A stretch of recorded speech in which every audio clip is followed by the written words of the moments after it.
Every story begins in silence, in that fragile space between memory and breath, where a single life waits to be understood.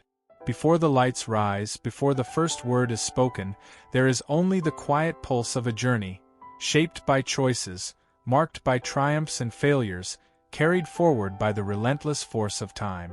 What follows is more than a biography. It is a portrait of a human being navigating the chaos of ambition, the weight of destiny, the sharp edges of success and loss. As we step into this narrative, we do so not as distant observers, but as witnesses to a life that unfolded with intensity, courage, and complexity. This is not just a story told, it is a story felt, illuminated by the struggles, the victories, and the fragile moments in between that define what it means to live. The screen opens on a slow, lingering shot of an empty theater, the kind of place where time seems to stand still. Velvet seats stretch into the shadows, and a single beam of warm light spills down across the stage like a memory trying to return. In that sacred quiet, a narrator begins to speak, not loudly, not with fanfare, but with the hush of someone about to tell a story that deserves reverence. It is the story of Joan Plowright, a woman whose life was not built on spectacle but on depth, on conviction, on an unwavering dedication to the craft of acting. Her journey was not loud, but it was extraordinary. Her beginning feels almost cinematic in its simplicity. Born in the quiet English town of Brigg, Joan and Plowright grew up surrounded by the rhythms of ordinary life. Schoolyards, church bells, the predictable cadence of small-town days. But within her was a sensitivity to detail, a fascination with gestures, with voice, with the many ways people reveal themselves without meaning to. She observed everything. Even as a child, she was rehearsing without realizing it, trying on emotions like costumes, practicing empathy through imagination. As she grew older, that inner world only expanded. Her interest in acting wasn't a childish whim, it felt like a calling. She knew it with the subtle certainty that comes when a purpose is not chosen but discovered. And when she stepped into the Old Vic Theatre School, she felt something click into place. The halls buzzed with ambition, the instructors were demanding, and the work was relentless. Yet Joan welcomed it. She wanted to be forged by the discipline, shaped by the rigor. She understood instinctively that greatness comes from humility before the craft. The early years of her career were marked by quiet determination rather than immediate triumph. She took roles that challenged her, roles that forced her to dig into emotional corners many actors might shy away from. She learned how to hold an audience without ever raising her voice, how to deliver power in stillness, how to let vulnerability coexist with strength. Casting directors began to notice the freshness of her presence. She wasn't trying to dominate the stage. She was letting the story speak through her. And that, ironically, is what made her unforgettable. Her reputation grew slowly but steadily. She began performing at the Royal Court Theatre, then with the English Stage Company, where she became known for roles that required rawness and social truth. She was not merely embodying characters. She was giving voice to the unheard, the overlooked, the complex. And then, one day, destiny arrived in the form of Laurence Olivier. Their meeting was a fusion of worlds. Olivier, a titan of classical theater, and Plowright, a rising star whose strength lay in quiet authenticity. Their artistic chemistry was immediate. What began as a professional resonance soon became something deeper, something tender and profound. Their love story was not simple. It developed under the weight of Olivier's fame, under public scrutiny, under circumstances that tested both of them. Yet through it all, Joan remained grounded. She never lost sight of her own path, her own voice. Even as she became Lady Olivier, she refused to be defined solely by that title. Her marriage to Olivier introduced her to a life of grandeur, but also one of responsibility. She balanced the demands of partnership, motherhood, and an evolving career with remarkable poise. And all the while, she continued to grow as an artist. She accepted roles that revealed new facets of her abilities, characters who were stern, tender, humorous, conflicted, resilient. She could inhabit a role so completely that audiences forgot the actor and saw only the truth of the life she portrayed. As the decades passed, she stepped gracefully between stage, film, and television. With each new phase of her life, her performances deepened. She had a rare ability to make silence speak. A glance from her could shift the entire emotional temperature of a scene. Directors valued her intensity. Fellow actors valued her generosity. She listened in scenes, really listened, allowing every moment to breathe. That was her genius. She trusted the life inside the character more than the desire to perform. Her later film work brought her international recognition. She shone in dramatic roles and comedic ones alike. She played mothers, queens, grandmothers, women with regrets, women with fire still burning in their hearts. Each performance felt like a meditation on experience, a reflection of her own journey. She brought dignity to every frame she occupied. But behind the acclaim, life unfolded with its inevitable heartbreaks. Caring for Olivier during his final years was an act of devotion that demanded unthinkable emotional strength. She stood by him as illness slowly took him away from the brilliance he once commanded. She witnessed the fading of a man the world admired, and she did so with grace that only deep love could sustain. When he died, the world mourned with ceremony. Joan mourned in silence, carrying a grief too intimate for the public eye. Yet even in the aftermath of loss, she continued to work. Her artistry remained intact, sharpened even, as though sorrow had carved new depths within her. She moved into roles that reflected a mature woman's soul, roles that resonated not because they were grand, but because they were real. And as audiences watched her age on screen, they saw not decline but evolution. Then came the gradual dimming of her eyesight. It began subtly, a blurring, a difficulty with reading lines, a discomfort moving on stage. Slowly, the truth became undeniable. For an actor whose work depended on spatial awareness, on the communion between performer and audience, losing vision felt like a quiet devastation. But she met this tragedy with the same calm she brought to every crossroads in her life. She understood that her creative chapter had been long and full. She stepped away from acting with dignity, leaving behind a body of work that spoke louder than any farewell she could have given. Her later years unfolded in privacy. She retreated from the spotlight, surrounding herself with family, with memories, with the peace she had earned. The world continued to admire her, to revisit her performances, to study her interviews for glimpses of her wisdom. Younger generations discovered her on film, marveling at the subtlety she brought to every gesture, every breath. Critics placed her among the greats, not merely because of her talent, but because of her integrity. And so the film returns to the empty theater with which it began. The camera glides slowly across the stage where she once might have stood, where her voice once resonated with calm authority. It pauses, as if listening for an echo. There is something sacred in that air, something that belongs to her still. The narrator speaks softly, as though acknowledging a presence felt rather than seen. Joan Plowright's life is not remembered for dramatic scandals or loud triumph.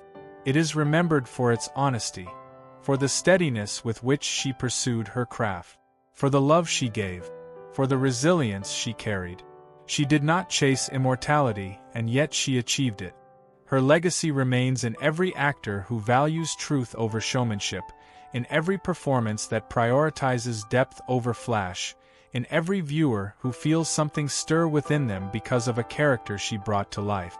The lights on stage fade slowly, gently. The theater dissolves into darkness. But the emotion lingers, the sense of witnessing something noble and rare. And as the final words are spoken, they settle like a quiet benediction. Her life was a testament to the power of presence.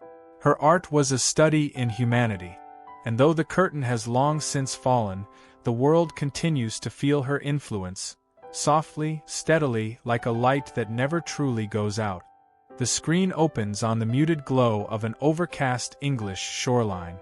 Waves crawl across the sand with slow determination, and scattered families wander the beach in bright plastic raincoats, ordinary moments, unremarkable at first glance. And yet, in the quiet between footsteps and wind, a single idea begins to form. This is exactly where Martin Parr found his life's purpose. Not in the grand or the heroic, but in the small, the awkward, the wonderfully imperfect truth of everyday life. The narrator's voice enters softly, carrying the weight of a story about a man who changed the way the world sees itself, not through spectacle, but through the lens of authenticity. Martin Parr's childhood in Surrey was not marked by glamour. It was a world of tidy hedges, modest homes, and the hum of daily routines. But from a young age, Martin sensed something fascinating beneath the surface. He watched people carefully, their gestures, their rituals, the way they moved through the world without noticing how revealing they truly were. His grandfather, an amateur photographer, unknowingly set things in motion by placing a camera in his hand. The feel of it, the weight, the click, the ability to freeze a moment, stirred something in him. Photography became not just a hobby, but a way of explaining the world to himself. As he grew, so did his hunger for observation. He found beauty in what others dismissed as mundane. Supermarket aisles, bus stops, holiday camps, rainy street corners. These weren't just places. They were ecosystems of human behavior. And by the time he entered art school in Manchester, he carried with him a sharp, unconventional vision. While many students chased the dramatic or the exotic, Parr pointed his camera at ordinary people in ordinary moments, capturing them with a clarity that could be both affectionate and unsettling.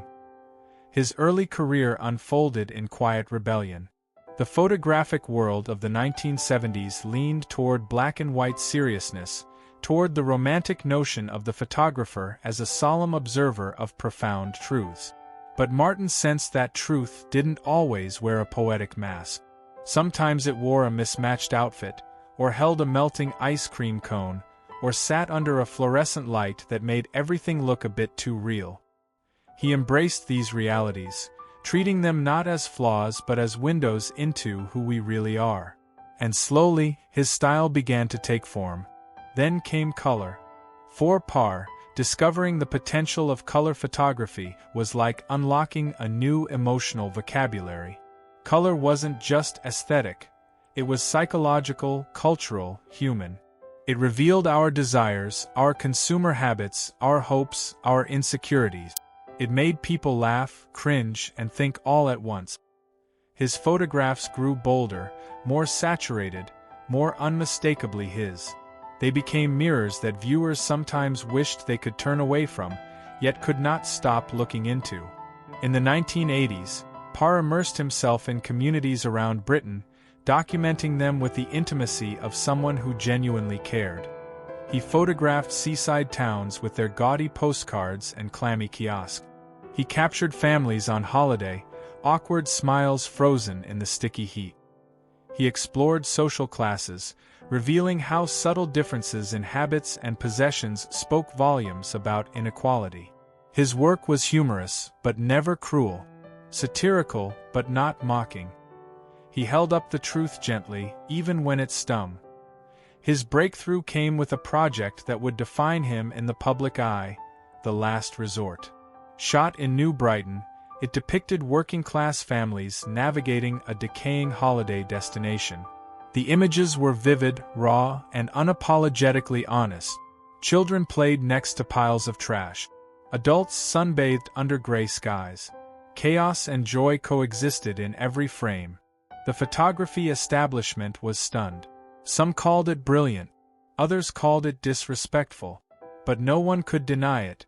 Parr had forced Britain to confront itself. As his fame grew, so did his confidence in pushing boundaries.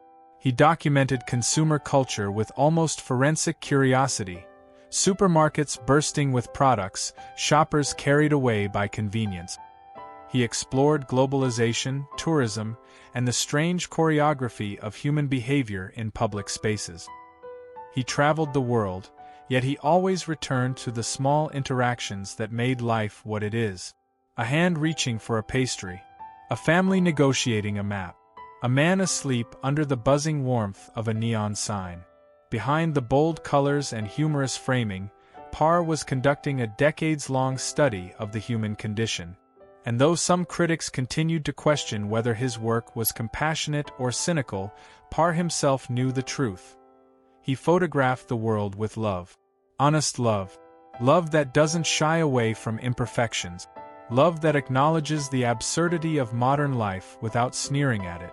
He believed that to truly see people, you had to see them in unguarded moments, moments they never expected anyone would care about.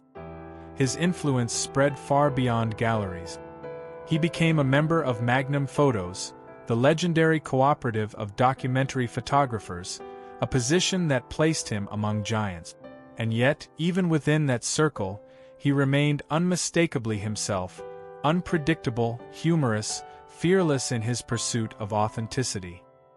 He challenged the solemnity that often surrounded documentary photography, arguing that truth could be colorful, funny, even ridiculous at times. Reality didn't need embellishment. It was compelling enough on its own. As years passed, Martin Parr's archive grew into a sprawling visual history of late 20th and early 21st century life. He photographed politicians, festivals, rituals, traditions, and the subtle transformations of culture. He built collections of objects, postcards, souvenirs, oddities, that reflected the same curiosity driving his photography. He curated exhibitions, made documentaries, wrote books, and inspired new generations of photographers to look at the world with both critical eyes and open hearts. But behind the public success, Martin remained the same keen observer he'd always been. He walked through crowds with a practiced stillness, seeing stories where others saw noise. He approached strangers with patience and respect, never forgetting that a photograph is, at its core, a collaboration. He allowed people to be themselves, awkward, joyful, distracted, real. His later work continued to evolve. He turned his eye toward the rituals of wealth and power, attending global events where the elite performed their own unspoken choreography. He revealed the absurdities of privilege with the same honesty he once brought to the British seaside. No environment was immune to his lens. Everywhere he went, he found humanity, messy, vibrant, compelling humanity. And so the film returns to the present, to that quiet beach where children build lopsided sandcastles and adults sip lukewarm tea. The camera lingers on the simple truth of it all. Life is happening here, now, with no scripted perfection. These are the moments Martin Parr dedicated his life to capturing, the ones so easy to overlook, yet so essential to understanding who we are. The theater of the world fades into soft coastal light. The narrator's voice lowers, filled with a tenderness earned over the long arc of the story. Martin Parr's legacy is not built on drama or grandeur. It is built on honesty, on the courage to see the world without filters, on the compassion to find meaning in the ordinary. His photographs remind us that beauty is not something to be manufactured, it is something to be noticed. The final images dissolve into silence. A family shares chips from a greasy paper bag. A couple argues over a dripping cone. A stranger laughs at something unseen. And in these fleeting moments lies the heart of Martin Parr's work. The gentle revelation that life, in all its imperfect absurdity, is worth paying attention to. The screen fades to black, but the feeling remains, a quiet, lingering realization that the ordinary will never look quite so ordinary again.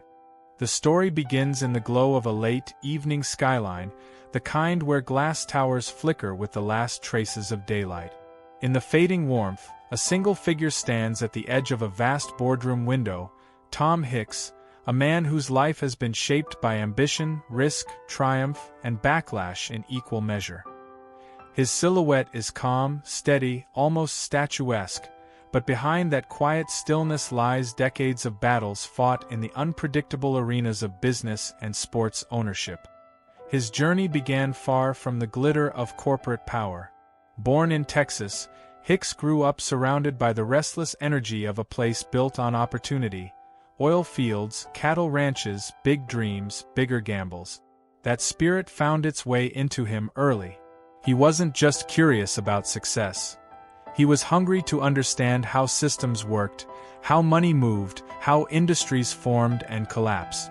By the time he attended business school, he already carried the inner fire of someone determined to build something that would last.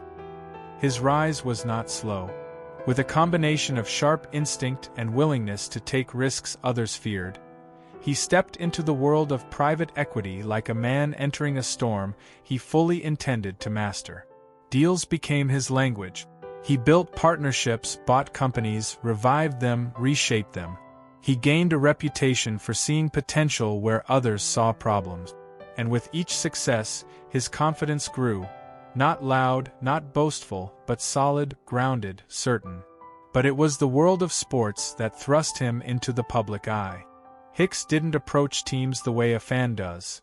He approached them the way a strategist does. To him, a sports team was a living organism, a brand, a business, a cultural force. When he acquired the Texas Rangers and the Dallas Stars, he stepped into a universe where passion, loyalty, and money collided constantly. For Hicks, it was exhilarating. He brought the same bold decision-making to sports that had made him successful in finance. He invested heavily, pushing teams toward new eras of competitiveness. Fans felt the momentum shift. Stadiums were electric. Ambition seemed limitless. And for a time, Hicks was celebrated as a visionary, someone who understood how to merge the emotional heartbeat of sports with the machinery of modern business. But ambition is a double-edged sword. With daring moves came heavy consequences. Economic downturns hit. Debt swelled. Decisions that once looked brilliant suddenly appeared reckless under the harsh glare of hindsight. Public opinion shifted. Headlines sharpened. And Hicks found himself not in the quiet, controlled world of boardrooms but in the unforgiving theater of fan emotions and national scrutiny. His ownership of Liverpool Football Club became the most turbulent chapter of all, a saga of hope, frustration, conflict, and bitter divides. In England, where football is closer to religion than pastime, every decision was magnified. Every stumble became a storm. Hicks weathered criticism that cut deeper than any business failure. For the first time, he felt the raw pulse of a global fan base judging not just his strategy, but his character. Yet through it all, he continued forward with the same resilience that shaped his early life. When the storms grew fierce, he did not hide. He faced negotiations, confrontations, losses. He experienced the painful truth that in sports, success isn't measured solely in numbers. It's measured in trust. And trust, once lost, is hard to reclaim. Eventually, he stepped away from team ownership, carrying the weight of both achievements and regret. But his story didn't end in retreat. It evolved. He returned to the quieter, steadier world of investment, where he rebuilt, reevaluated, and recalibrated his legacy. Away from stadium lights, he found space to reflect on a lifetime of bold pursuit. To some, he remained a controversial figure. To others, he was a pioneer who dared to reshape industries. And in his own mind, he was simply a man who acted, sometimes brilliantly, sometimes imperfectly, but always with conviction. The camera slowly returns to that evening boardroom window, where the city glows beneath him, vast and intricate. The narrator's voice softens as the story reaches its final reflection. Tom Hicks' life is not defined by one triumph or one controversy. It is defined by the tension between ambition and consequence, between vision and risk, between the power to build and the courage to accept what cannot be controlled. His legacy, like the city lights below, is complex, bright in some places, shadowed in others, but undeniably present. And as the scene fades, the viewer is left with a sense of a man who lived boldly, who shaped worlds both celebrated and contentious, and who continues to stand at the intersection of success and struggle with the same unwavering resolve he has carried from the beginning. And as the final echoes of this journey fade into the stillness, we are left with more than facts or dates. We are left with the imprint of a life that carved its shape into the world. The lights dim, the voices quiet, but the essence remains, lingering like a soft afterglow. Every decision, every risk, every fragile step forward becomes part of a larger human tapestry, reminding us that greatness is rarely simple, and truth is never one-dimensional. We close this chapter with a quiet sense of reverence, knowing that stories like this do not truly end. They continue in memory, in influence, in the unseen ways they shape those who listen. The curtain may fall, but the resonance endures, carried forward in silence long after the screen goes dark.